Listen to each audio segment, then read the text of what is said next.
Wabarakatuh. Alhamdulillah kali ini kita bisa bertemu kembali dalam pertemuan yang ke-9. Kali ini kita akan membahas materi PPKN semester kedua. Anda sekarang sudah memasuki semester 2 di kelas 3 ini. Semester ini sangat menentukan langkah Anda untuk bisa lulus dari SMK. Nah, di semester 2 ini materi pembelajaran untuk mata pelajaran PPKN akan makin memberikan tantangan kepada Anda untuk senantiasa belajar dengan penuh kesungguhan. Pada bab ini,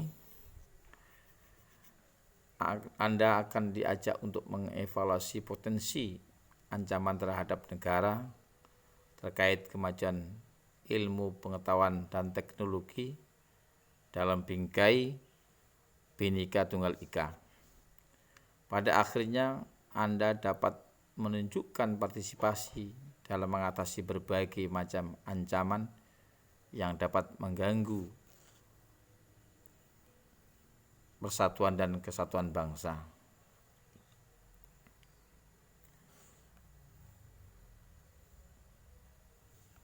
Sebelum Anda mempelajari materi pembelajaran bab ini, kita bisa mengetahui bagaimana internet bikin kemajuan sekaligus kehancuran negara. Mengapa? Merupakan buah simalakama. Mungkin itulah istilah yang tepat untuk pertumbuhan internet, karena selain memicu kemajuan bangsa, pertumbuhan dan ketergantungan pada internet yang sedemikian besar juga bisa berbahaya. Nah, oleh karena itu mari kita mempelajari pengaruh kemajuan teknologi terhadap bangsa dan negara, khususnya negara Republik Indonesia. Oleh karena itu, pertama kita akan mempelajari tentang mengidentifikasi pengaruh kemajuan ilmu dan teknologi terhadap NKRI. Tapi sebelumnya perlu diketahui kali ini masuk dalam KD 3.24 dan 4.24, yaitu menganalisis pengaruh kemajuan ilmu pengetahuan dan teknologi terhadap bangsa dan negara dalam bingkai Bhinneka Tunggal Ika. Indikatornya, siswa dapat menyikapi pengaruh kemajuan iptek dengan tetap memegang nilai-nilai ketuhanan yang Maha Esa dengan baik. Yang kedua, peserta atau siswa dapat bertanggung jawab dalam menyikapi pengaruh iptek terhadap negara dalam bingkai Bhinneka Tunggal Ika dengan baik.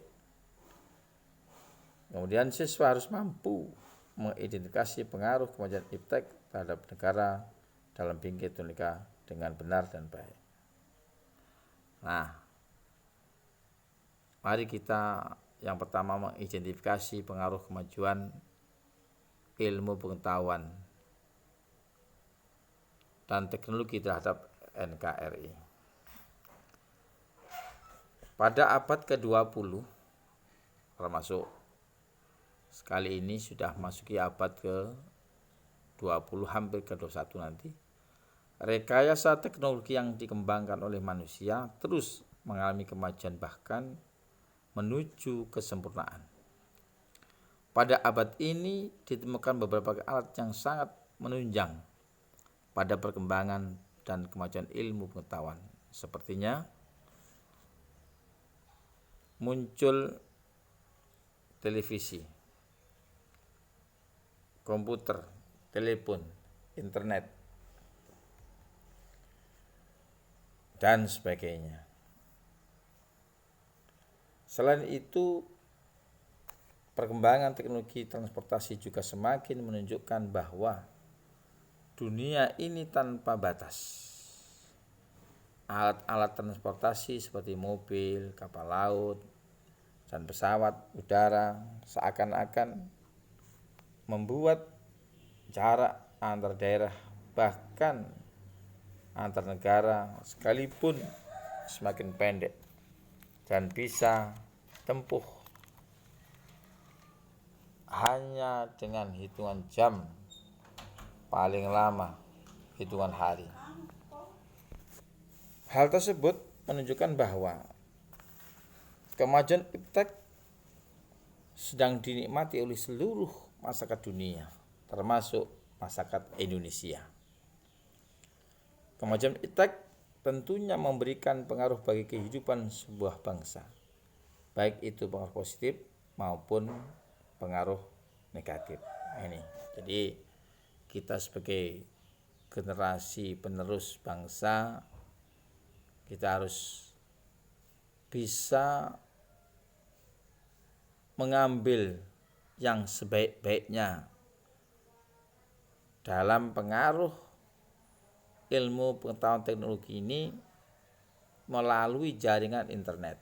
Karena di dalam jaringan internet itu semua apa yang kita inginkan untuk pengetahuan ada di situ. Dan kita harus bisa menfilter, bisa merespon dengan sebaik-baiknya, biar kita tidak salah jalur, biar kita tidak salah dalam memilih sebuah materi atau pengetahuan yang ada di dalamnya. Karena sangat-sangatlah rentan untuk semuanya diambil. Anak-anakku sekalian yang berbahagia, pengaruh positif kemajuan ilmu pengetahuan teknologi terhadap NKRI. Yang pertama adalah aspek politik. Aspek politik menegakkan nilai-nilai demokrasi. Ini pengaruh positifnya. Untuk menegakkan nilai-nilai demokrasi bisa melalui ilmu pengetahuan dan teknologi. Yang kedua, bisa memperluas dan meningkatkan hubungan dan kerjasama antar daerah. Karena melalui jaringan internet, melalui teknologi, bisa lebih gampang, bisa lebih luas, bisa mempercepat hubungan dengan daerah-daerah yang lain. Kemudian aspek ekonomi, makin terbukanya pasar internasional bagi produk lokal atau hasil produksi dalam negeri, makin terbuka. Karena dengan teknologi itu semuanya bisa dilakukan untuk mempercepat perluasan, untuk mempercepat hubungan antar daerah, sehingga bisa kita lakukan. Malah sekarang lebih canggih lagi, ya, kita beli saja bisa pakai online, ya, bisa pakai pesan. Kemudian mendorong para pengusaha meningkatkan efisiensi dan menghilangkan biaya tinggi. Nah, mestinya melalui transportasi darat yang begitu banyak nilainya, banyak biayanya, sekarang bisa langsung lewat jaringan internet. Kemudian aspek sosial budaya. Masyarakat dan pemerintah Indonesia dapat mencontoh etos kerja tinggi yang dimiliki negara lain melalui teknologi ilmu pengetahuan, sehingga bisa melaksanakan sesuatu yang lebih cepat, lebih efisien. Kemudian mendorong terciptanya lingkungan belajar global. Aspek hukum, pengawasan terhadap hukum lebih mudah dilakukan melalui teknologi, melalui jaringan internet, radio, televisi. Hukum lebih mudah pengawasannya kita lakukan. Contoh, kondisi kita berada di daerah atau di desa. Kita bisa mengetahui hukum yang ada di Indonesia ini melalui jaringan televisi, ada berita ya, dengan menampilkan kriminalitas, pelanggaran-pelanggaran, kita bisa mengawasi, kita bisa ikut serta dalam menegakkan hukum sehingga masyarakat tahu bahwasanya kondisi yang seperti itu tidak baik. Kondisi ini yang baik ini bisa memilih dan melakukan hal-hal yang terbaik sehingga hukum bisa diketahui oleh masyarakat. Kemudian aspek pertahanan dan keamanan. Membantu manusia menyelesaikan berbagai pekerjaan lebih ringan dan lebih efisien dengan teknologi yang ada, yang canggih. Contoh pertanian. Sekarang dalam memanen padi saja tidak hanya manusia saja, tapi pakai mesin lebih cepat. Mestinya kalau pakai manusia 2 hari atau 3 hari selesai, sekarang pakai mesin setengah hari atau 4 jam sudah selesai. Nah, inilah teknologi. Kemudian memotivasi manusia untuk berpikir dan berkreasi menciptakan teknologi baru. Dengan teknologi baru, manusia bisa berkreasi, punya alat-alat untuk berkreasi, punya kesempatan untuk berkreasi, lebih mudah dan lebih gampang karena teknologi. Semuanya sudah pakai mesin. Nah, di samping ada pengaruh positifnya, juga ada pengaruh negatifnya. Dalam segi aspek politik, pengaruh negatifnya adalah timbulnya fanatisme rasial, etnik, dan agama dalam forum dan organisasi. Kemudian adanya konspirasi internasional, yaitu pertentangan kekuasaan dan percaturan politik. Kemudian aspek ekonomi, perdagangan bebas mengakibatkan makin terdesaknya produk lokal atau tradisional. Timbulnya kesenjangan sosial yang tajam sebagai akibat dari adanya persaingan bebas.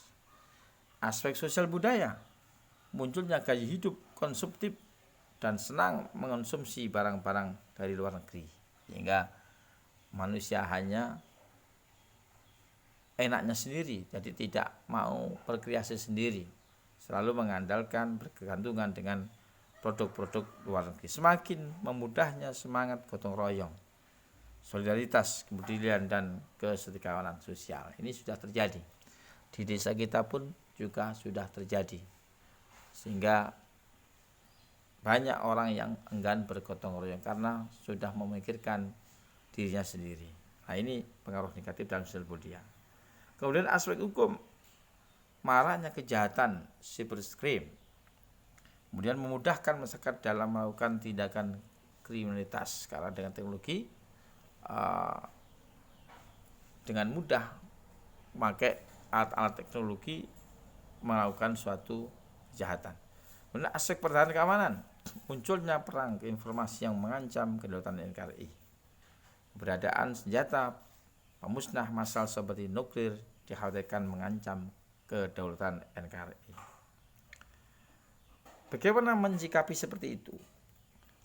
Sikap positif terhadap pengaruh kemajuan iptek dalam bingkai Bhinneka Tunggal Ika, yang pertama adalah sikap selektif terhadap pengaruh kemajuan iptek. Ada 4 aspek: politik, ekonomi, sosial budaya, hukum, pertahanan, dan keamanan. Jadi semuanya harus selektif. Selektif terhadap pengaruh-pengaruh yang ada dalam segi politik, segi ekonomi, sosial, budaya, hukum. Semuanya harus selektif terhadap itu. Ini cara menyikapinya. Jadi yang baik kita lakukan, yang tidak baik kita tinggalkan. Yang kedua adalah sikap tanggung jawab dalam perkembangan ilmu, pengetahuan, dan teknologi. Sikap tanggung jawab ini adalah untuk pengembangan dan pemanfaatan ilmu, pengetahuan, dan teknologi tidak bebas nilai. Jadi itulah yang saya sampaikan sekilas saja, namun itu mestinya masih jauh, masih luas ini. Anda atau kalian bisa memperluas lagi, bisa mencari buku atau yang lain, karena waktu dalam penyampaian ini terbatas, maka itu saja yang saya sampaikan. Alhamdulillah kita yang jelas masih bisa berhubungan, masih bisa mengadakan suatu pembelajaran. Mudah-mudahan semuanya bisa bermanfaat dengan baik. Sekali lagi saya ingatkan, selalu mengikuti protokol kesehatan, ya, menjaga kesehatan, jaga jarak, memakai masker, dan jangan lupa selalu mencuci dengan sabun. Terima kasih kita telah bergabung. Semoga bermanfaat pembelajaran hari ini. Kami cukup sekian. Wassalamualaikum warahmatullahi wabarakatuh.